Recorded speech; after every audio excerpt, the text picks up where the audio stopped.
com vocês. É muito bom poder falar sobre essa doutrina da justificação, que é fantástica. Se nós não compreendermos a doutrina da justificação, fica difícil compreender muita coisa.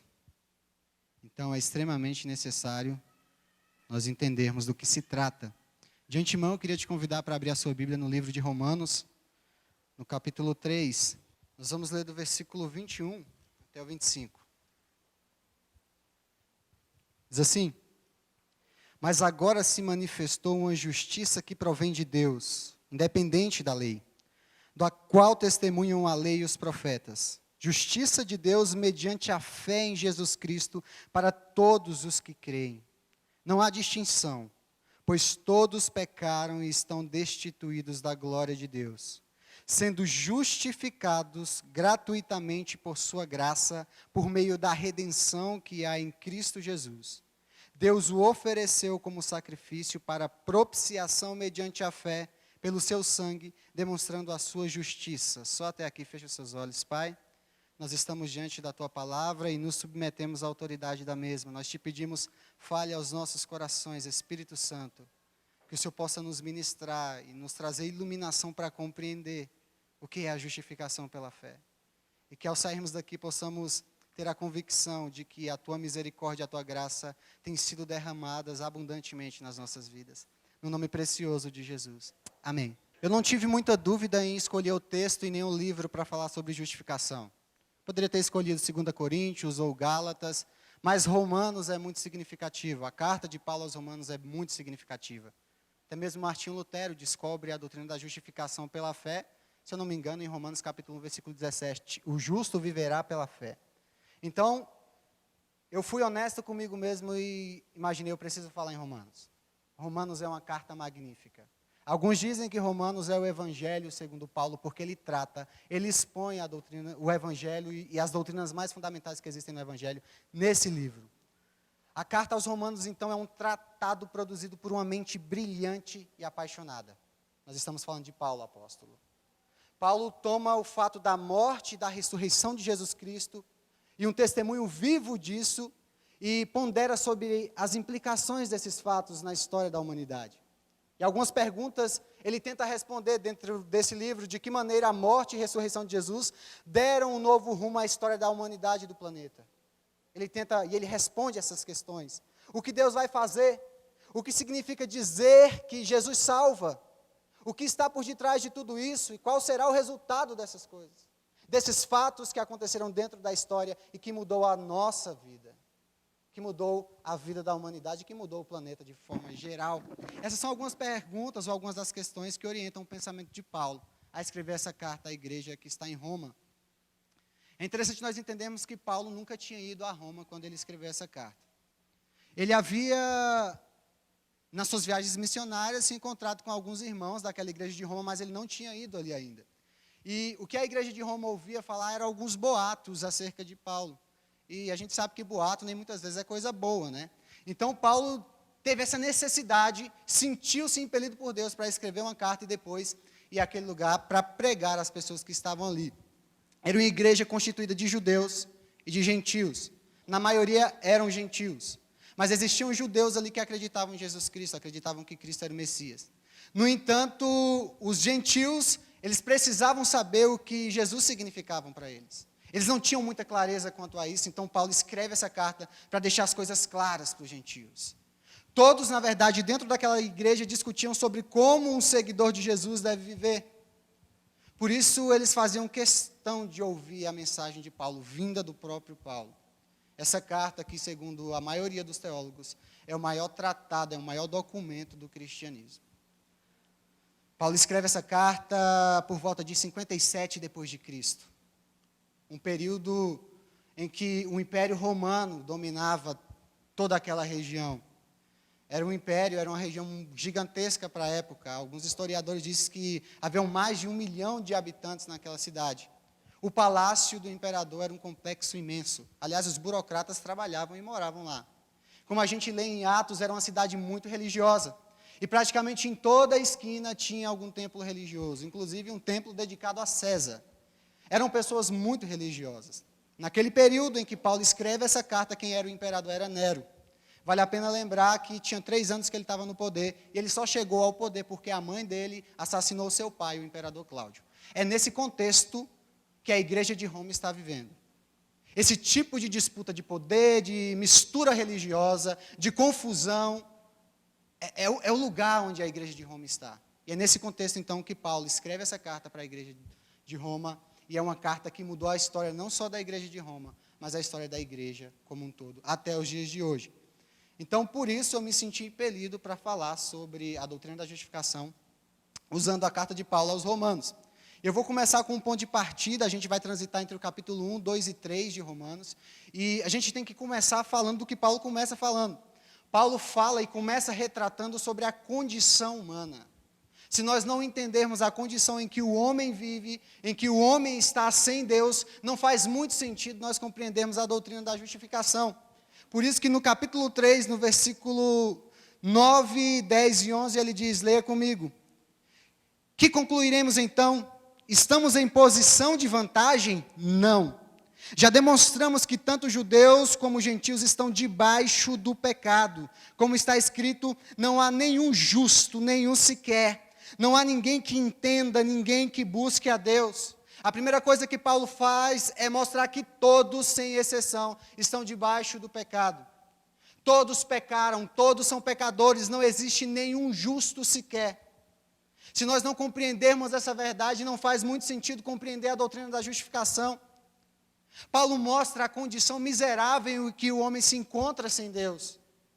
Paulo está, na verdade, enfatizando o que ele já havia dito no capítulo 1, versículo 21, leia comigo, diz assim, porque tendo conhecido a Deus, não glorificaram como Deus, nem lhe deram graças, mas os seus pensamentos tornaram-se fúteis e o coração insensato deles obscureceu-se.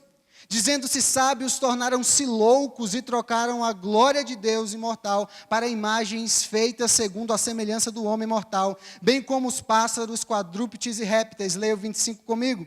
Trocaram a verdade de Deus pela mentira e adoraram e serviram as coisas e seres criados em lugar do Criador, que é bendito para sempre. Amém. No versículo 32, Paulo diz, do capítulo 1, embora conheçam o justo decreto de Deus, que as pessoas que praticam tais coisas merecem a morte, não somente continuam a praticá-las, mas também aprovam aqueles que as praticam. É o que ele está se referindo no versículo 11, que ele diz, não há ninguém que entenda, ninguém que busque a Deus. O Tim Keller fala que todo ser humano é predisposto a criar ídolos. E na humanidade, no começo, isso não foi diferente. Tudo aquilo que amamos e servimos e que obedecemos se torna o nosso ídolo. E se nós não observarmos, esses ídolos tomam o lugar de Deus, e foi isso que aconteceu com a humanidade. Estavam perdidos, no versículo 32, Paulo diz, as pessoas que fazem essas coisas merecem a morte. E a pergunta é, quem da raça humana não faz essas coisas? Quem dentre os homens pode se declarar justo? Quem pode se olhar no espelho e falar, eu realmente sou justo e eu mereço a salvação? Ninguém. Paulo diz que não há nenhum justo sequer. Ele coloca todos dentro dessa situação. Ele mostra a nossa miserabilidade, a nossa falta de condição de salvarmos a nós mesmos. Se não compreendermos essa realidade, a cruz, nós diminuímos a cruz de Cristo. Em determinados momentos nós temos até a possibilidade de ofender aquilo que Cristo fez por nós na cruz. Não há nenhum justo, nenhum homem sequer. E Paulo deixa claro isso para que a igreja de Roma entendesse que ninguém, nem judeu, nem gentil, ninguém merecia nada. Todos judeus, gentios, qualquer pessoa, todos estavam destituídos da glória de Deus, porque o homem pecou. O homem pecou, o homem desistiu de Deus, o homem decidiu viver a sua vida sozinho, e todas as vezes que reproduzimos o como eu posso explicar para vocês? O ego sendo o meu Deus, eu reproduzo aquilo que aconteceu no Jardim do Éden. Qual é o pecado de Adão e Eva? Foi comer da fruta? Foi apenas desobedecer? Não, é muito mais profundo. Eles decidiram existir como se Deus não existisse. Eles decidiram ser os seus próprios deuses e tomarem as suas próprias decisões. Eles decidiram que eles não precisavam de Deus para viver e para existir. E todo ser humano que está debaixo dessa escravidão do pecado é inclinado a pensar que ele pode tomar conta da sua vida sozinho. Muitas vezes nós nos percebemos em algumas ações falando, não, Deus, deixa que eu cuido disso aqui. Mas Deus não trabalha com 50%. O sangue de Jesus na cruz foi por 100%. Ou nossa vida é de Deus ou não é de Deus, não tem como ficar em cima do muro. E Paulo está mostrando à igreja de Roma, todos pecaram. Não existe nenhum justo sequer. Isso inclui a mim e a você. Isso inclui a todas as igrejas do mundo. Não existe nenhum justo sequer. Existe um pastor que diz que só existem dois tipos de pessoas. Aquelas que creem em Deus e aquelas que não creem em Deus. Mas ambas mereciam ir para o inferno. Paulo deixa isso claro para a igreja de Roma, para que eles compreendessem a natureza da justificação. E quão preciosa era essa verdade, e continua sendo essa verdade. A segunda coisa que Paulo fala está no versículo 20 do capítulo 3, vamos ler. Diz assim, portanto, ninguém será declarado justo diante dele baseado na obediência à lei, pois é mediante a lei que nos tornamos plenamente conscientes do pecado. Uma segunda coisa que Paulo mostra dentro deste contexto é que nada que façamos poderá mudar a condição em que nos encontramos. Nada, absolutamente nada, nem boa ética, nem moral, nem bom comportamento, nem boas ações, nem caridade, nada muda o fato de que nós nos encontramos debaixo de uma miserabilidade enorme sem Deus. O que Paulo está dizendo é que ninguém pode fazer alguma coisa para ser aceito por Deus. Que por mais que nós sejamos pessoas boas, honestas, por mais que nós ajudemos os pobres, por mais que nós estejamos na igreja no domingo pela manhã, cantando canções lindas, por mais que nós participemos da ceia, isso não faz de mim, de você, um merecedor da graça divina. Isso não nos torna justos diante de Deus. Paulo deixa isso claro para eles. E Paulo remete à lei. Porque a lei foi dada por Deus para mostrar o padrão santo de Deus e mostrar ao homem que ele é incapaz de cumprir a lei. Logo, ele é incapaz de salvar-se a si mesmo. Paulo diz, olha, a condição de vocês é uma condição de miserabilidade. Deixa eu te dar outra notícia ruim também. Nada que vocês façam vai fazer com que vocês sejam justos e aceitos por Deus. Nada. A condição de vocês é desesperadora. A condição de vocês é uma condição de sentar e parar e falar bem assim, meu Deus, o que vai ser de mim? Ai de mim que sou um pecador. Talvez essa deva ser a nossa maior oração, ai de mim que sou um pecador. Ou, como Pedro diz, para onde nós iremos? O que nós vamos fazer? Se só tu tens as palavras de vida eterna.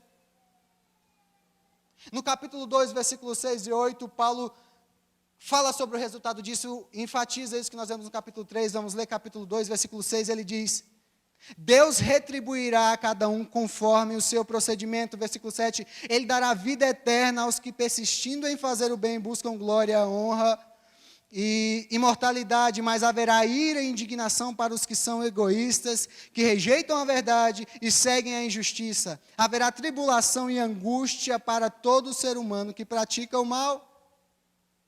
O resultado do nosso pecado nos leva a isso que ele diz do versículo 6 ao 8, mas você pode dizer, mas no versículo 7 ele está dizendo bem aqui, ele dará vida eterna aos que persistindo em fazer o bem buscam a glória, a honra e imortalidade, mas eu te pergunto, quem é que faz isso? Só existe uma pessoa na humanidade que se encaixa no versículo 7, essa pessoa é Jesus Cristo de Nazaré. Só Ele faz o bem. Só Ele busca a glória de Deus.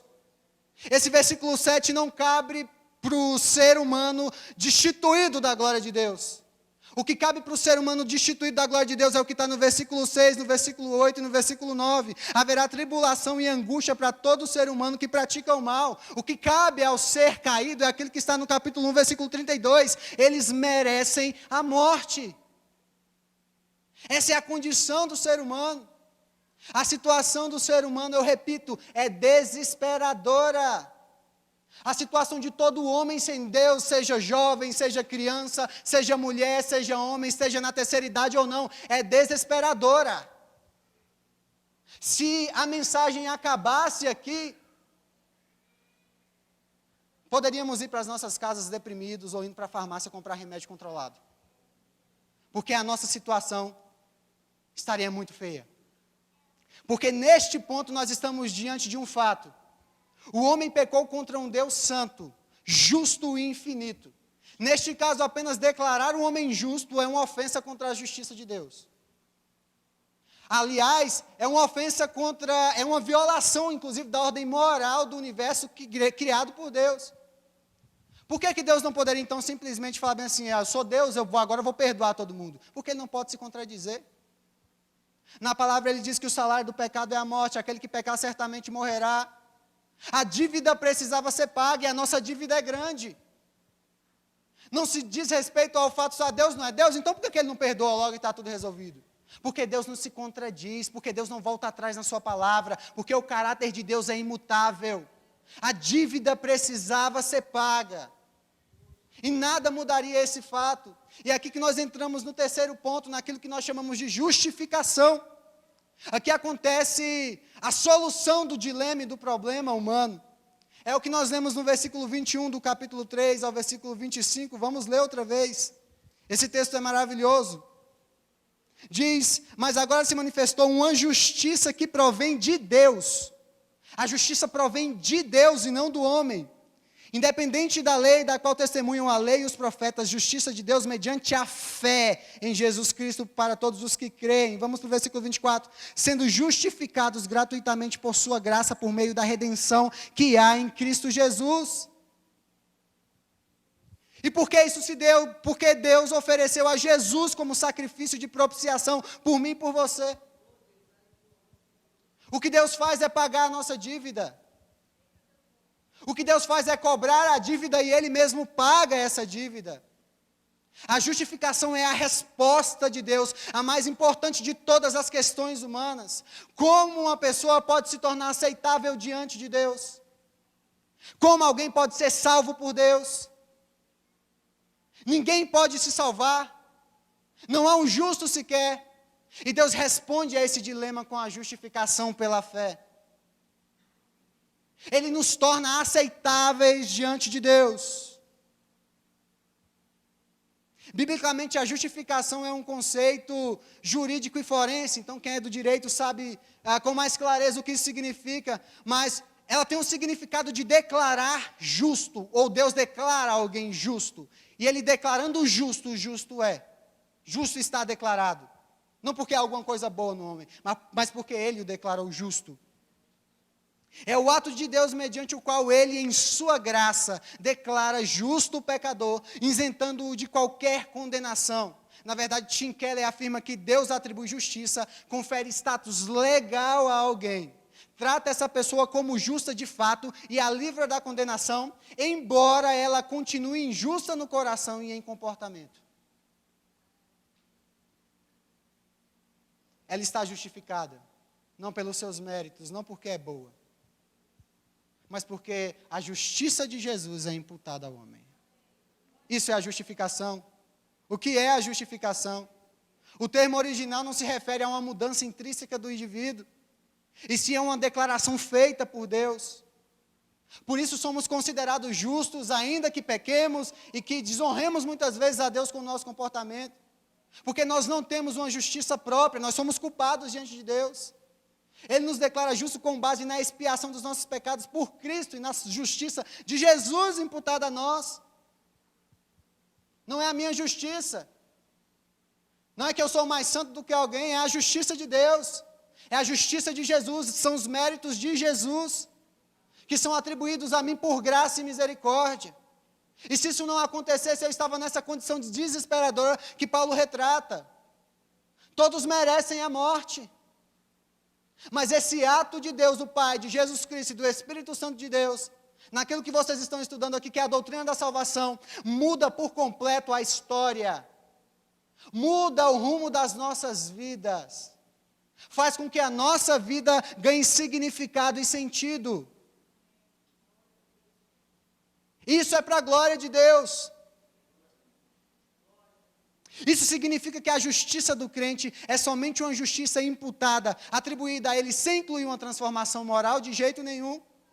Vocês estão vendo aqui que Deus predestina, Deus chama, Deus regenera, Deus converte, Deus justifica, Deus santifica e Deus glorifica. A obra do Senhor é completa, e nós não podemos limitar a obra da salvação à justificação. A justificação é um ato de Deus tornar o homem justo. Mas aquele que é justificado, ele também é santificado. Ele dá frutos dignos de arrependimento. Então não existe alguém que seja justificado, que foi predestinado, chamado e convertido e justificado, que não mostre em sua vida frutos dignos de arrependimento. Mas nesse caso, essa mudança que Deus transforma de dentro para fora nas nossas vidas, não é a justificação. A justificação em si não se refere a essa mudança. A justificação é o ato de Deus nos tornar ou nos declarar justos. O que aconteceu foi que Cristo pagou o nosso débito e nos libertou desse fardo. E a gente precisa entender que somente Jesus, verdadeiramente Deus e verdadeiramente homem, teria condições de pagar por esse pecado. Sendo Deus, ele foi capaz de esgotar a infinita ira de Deus. Lembre que eu falei no começo, nós pecamos contra um Deus infinito, essa ofensa é infinita, o homem é finito e não tem condições de pagar essa dívida, por isso o castigo é eterno. Somente um ser infinito também poderia pagar por essa dívida infinita. E quem é esse ser infinito? Jesus Cristo, Deus. Jesus Cristo, Deus, teve condições de esgotar a infinita ira de Deus, que iria recair sobre todo homem. Sendo homem, Jesus Cristo serviu de substituto e representante adequado para a raça humana. Não poderia ser animais, tinha que ser um homem, totalmente homem. Alguém que fosse voluntariamente se colocar e substituir o homem ali. Jesus Cristo era 100% Deus e ele era 100% homem. Como se explica isso? A gente ainda não sabe, um dia a gente vai entender. É o que nós chamamos de antinômio. São duas verdades que a nossa mente limitada não consegue captar. Mas a gente sabe que é, porque a Bíblia diz que é. E que se não fosse dessa forma, nós não teríamos a possibilidade de ser salvos. Jesus foi o nosso substituto. Ele recebeu a maldição que merecíamos, a fim de que pudéssemos receber a bênção que ele merecia. Foi isso que Jesus Cristo fez por mim e por você. Jesus Cristo recebe aquilo que nós merecíamos receber. Quer tomar o cálice da ira de Deus. E sobre nós é imputado a bênção de ser justificado. Não porque nós merecíamos, mas porque Cristo a imputa a nós. Uma quarta coisa que a gente precisa entender está no versículo 26 do capítulo 3. Mas no presente demonstrou a sua justiça a fim de ser justo e justificador daquele que tem fé em Jesus. Deixa eu te falar uma coisa, a justificação é pela fé. É para aquele que tem fé em Jesus Cristo. Aliás, quando Martinho Lutero percebeu que a justificação não era mais por fé na igreja do século XVI, e lendo o livro de Romanos, a carta de Paulo aos Romanos, ele percebe que o justo vive pela fé. Esse ponto se torna central na vida de toda a igreja protestante. É a fé. Trata-se da fé atribuída como justiça. Quando a Bíblia diz que Deus atribui à fé de Abraão o caráter de justiça, significa que ele está tratando Abraão como um homem que leva uma vida justa. Mas a gente sabe que homem nenhum leva uma vida justa. O texto bíblico não vai dizer que a fé era justiça, mas que a fé foi contada como, isto é, como se fosse justiça.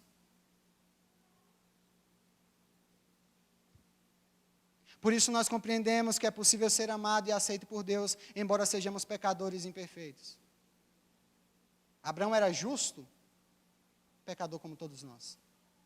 Mas Deus atribui a fé à justiça. Atribui a fé como justiça. Nós somos justos e podemos justificar a nós mesmos diante de Deus? Não. O que podemos fazer?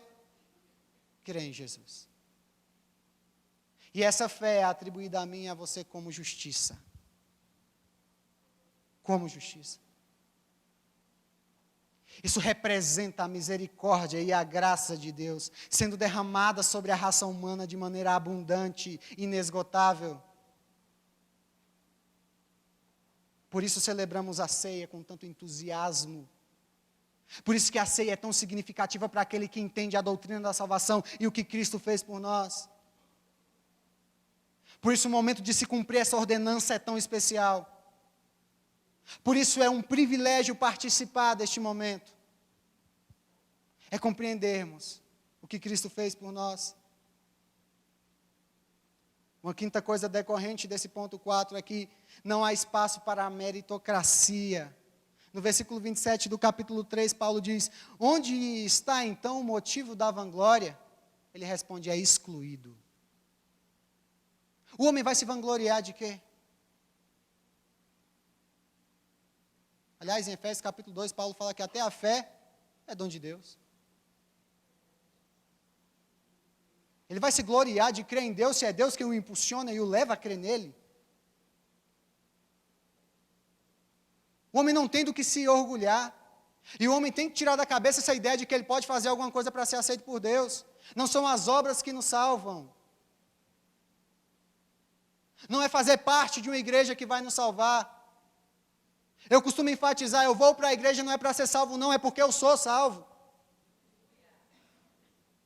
É totalmente diferente. Eu não vou porque eu sou obrigado, eu vou porque eu gosto de estar lá. É um ambiente aconchegante, é um ambiente familiar, eu gosto de estar lá. Não é por obras. Não existe espaço para falar, eu mereci a salvação, ou eu acreditei, por isso Deus me salvou.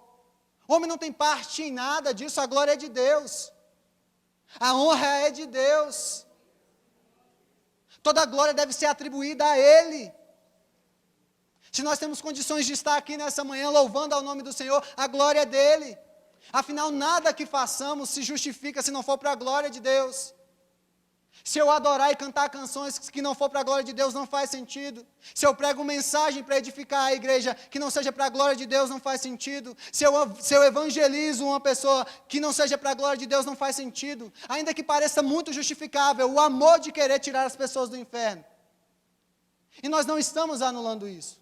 Mas o que deve levar uma igreja ao evangelismo é a glória de Deus. Salmo 96 diz que nós devemos pregar às nações, para que as nações glorifiquem a Deus. O primeiro propósito é a glória de Deus.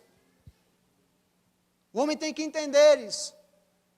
Que a glória de Deus é uma graça e uma misericórdia derramada sobre nós de uma maneira abundante e sem igual. Não existe espaço para meritocracia. Ontem eu falava para os jovens da nossa igreja. A primeira vez que eu li Efésios capítulo 1, versículo 11, 12 e 13, que diz que ele predestinou e que ele tinha um plano, e que esse plano era de acordo com o seu propósito, e esse propósito era para a glória de Deus. Isso me pareceu meio estranho. A primeira vez que eu li, nossa, que Deus vaidoso. Então tudo que eu vou fazer é para a glória dele. Aí quando você para estudar um pouquinho, para analisar, você percebe uma coisa. Eu viver para a glória de Deus ou não viver para a glória de Deus não diminui em nada quem ele é. Ele continua sendo Deus, Ele continua sendo glorificado. Outra coisa, eu viver para a glória de Deus não aumenta em nenhum milímetro a glória de Deus. Eu falei, tem alguma coisa aqui? Ele não precisa de mim para ser glorificado. Está dizendo que eu preciso glorificá-lo, tem alguma coisa aqui. E eu pude perceber, viver para a glória de Deus é uma bênção para mim. É diferente. Quando eu vivo para a glória de Deus, eu sou o mais beneficiado, porque Deus não muda, nada vai mudar a história de quem Ele é. Nada muda aquilo que Ele é. Mas quando eu vivo para a glória dEle, a minha vida é mudada. Esse computador foi feito para funcionar como computador. Falei isso na nossa aula para os alunos. Não, acho que nem usei o exemplo do computador. Mas se esse computador não presta mais, ele perdeu o sentido da existência dele. Não significa mais nada. Eu não vou usar ele para mais nada. Ele foi criado para ser computador. Se não é computador, ele não presta. Eu vou usar ele para quê? Não faz sentido. Vamos supor que ele tenha vida. Ele só estaria feliz se ele estivesse fazendo aquilo que ele foi criado para ser. E para fazer. Eu saquei isso na hora. A minha vida só ganha significado quando eu vivo para a glória de Deus, porque foi para isso que eu fui criado. A minha vida ganha cor, ganha sentido, ganha robustez, ganha significado. Quando eu vivo para a minha própria glória, eu tenho que conviver com o vazio existencial continuamente. Embora eu tente preencher esse vazio com outras coisas, daqui a pouco eu paro. Se eu parar um pouco para refletir, vem aquele vazio, vem aquela tristeza, vem aquele, o que é que eu estou fazendo aqui? Eu não pedi para nascer, eu também não pedi para morrer, e a vida vira uma confusão e um ponto de interrogação. Mas quando eu vivo para a glória de Deus, a vida faz todo sentido. Todo sentido. A nossa salvação é para a glória de Deus, e o maior beneficiado com isso tudo somos eu e você. O milagre da salvação também reside no fato de nós entendermos que nunca poderíamos justificarmos a nós mesmos e nem a ninguém. Ou Deus faz isso por nós, ou Cristo faria isso por nós, ou nós estaríamos completamente perdidos. O apóstolo Paulo, sempre que trabalha com a questão da justificação, ele usa a figura de Abraão. Eu tomei emprestado aqui 2 pontos que o Tim Keller escreve sobre o exemplo de Abraão, e eu queria compartilhar com vocês. Ele faz uma pergunta: o que significa ser da fé como Abraão? Ele diz: nos mostra que a fé salvadora é acreditar na promessa do Evangelho. O texto bíblico diz: Abraão creu em Deus e isso lhe foi atribuído como justiça. Ele não está dizendo que Abraão deu um voto de confiança para Deus. Esse crer não é dar voto de confiança. Vamos ver. Vamos dar esse voto de confiança para ver o que dá. Não é isso. Crer é confiar em tudo que Deus de fato dissera na sua promessa de salvar. Crer é confiar totalmente, não é dar voto de confiança para ninguém. Não existe esse negócio de dar voto de confiança para Deus. Ou nós cremos ou não cremos. Abraão não tinha saído, ou ele cria ou não. A fé salvífica, a fé salvadora é aquela que crê em todo o Evangelho de Cristo. Que não tira nenhuma vírgula sequer. Que crê em tudo aquilo que Ele diz e tudo aquilo que Ele fez, e crê que isso de fato é. Uma segunda coisa que ele trata é que Abraão mostra que a fé salvadora é aquela depositada na provisão de Deus, não no nosso desempenho. Vou repetir. Abraão mostra que a fé salvadora é aquela depositada na provisão de Deus, não no nosso desempenho. Pense comigo, Abraão não tinha filhos, Sara era estéril, os dois não tinham condições nenhuma de se reproduzirem mais, velhos, já talvez pensando que estivessem com o pé na cova. Não havia possibilidade nenhuma de maneira natural daquele homem e daquela mulher ter um filho. Nenhuma. Era impossível. Impossível. A promessa de um herdeiro para Abraão dependia inteiramente de Deus. O que Abraão precisava fazer é crer. Ele não tinha o que fazer, era crer. Ou ele acreditava ou acreditava. Não tinha possibilidade natural daquele homem ter um filho. Em Gênesis 15 diz que ele creu. Ele creu. Ele não duvidou. Ele sabia que dependia de Deus e ele creu. Ele sabia que ele não tinha condições de fazer esse milagre acontecer, mas ele creu. Deixa eu te falar uma coisa, não existe possibilidade de nós salvarmos a nós mesmos, isso é um fato, mas se nós crermos na obra de Cristo na cruz, de que Ele nos justifica pela fé, nós somos justificados com Ele. É crer. E entender o que Tiago diz. Ele não faz obras para ter fé, ele faz boas obras porque ele já tem a fé. As boas obras são o resultado daquilo que Deus opera em nós. E não a busca para Deus operar alguma coisa em mim. A obra da salvação é linda, gente. Ela é completa. Não há espaço para qualquer dúvida, não há espaço para a nossa limitação humana. Deus, Ele se encarrega de fazer a obra completa. Ele faz tudo perfeito. Nós somos justificados pela fé em Cristo Jesus. E eu termino, chegando pelo menos a uma conclusão. Se Jesus se tornou um pecador por nós, então nós, da mesma forma, nos tornamos justos por sua causa. Salvação significa muito mais do que perdão. Não se trata apenas de ter as dívidas canceladas, Porque se fosse só isso, nós cometeríamos e faríamos outras dívidas, pela nossa natureza. Se trata de, aos olhos de Deus, nós sermos considerados perfeitos através da obra de Cristo imputada a nós. Se trata ainda mais de nós permanecermos nessa obra e nessa justiça de Deus. Porque Ele se encarrega de nos fazer perseverar. Porque se Ele não fizer isso, ou se Ele não fizesse isso, nós nunca chegaríamos até o fim. Nós nunca estaríamos com Cristo na glória. Vocês vão ver a perseverança dos santos, o quão maravilhoso é. Não perca nenhum culto dessa série, não. A obra da salvação é fantástica, é extraordinária. Em termos simples, justificação pela fé é o ato de Deus imputar a justiça de Cristo sobre nós, ainda que nós não merecemos. É o ato dele perdoar as nossas dívidas e nos tornar justos diante de Deus, sem que nós merecêssemos nada disso, sem que nós tivéssemos nenhuma condição de fazer isso. E nós a recebemos pela fé. Que Deus abençoe vocês, meus irmãos.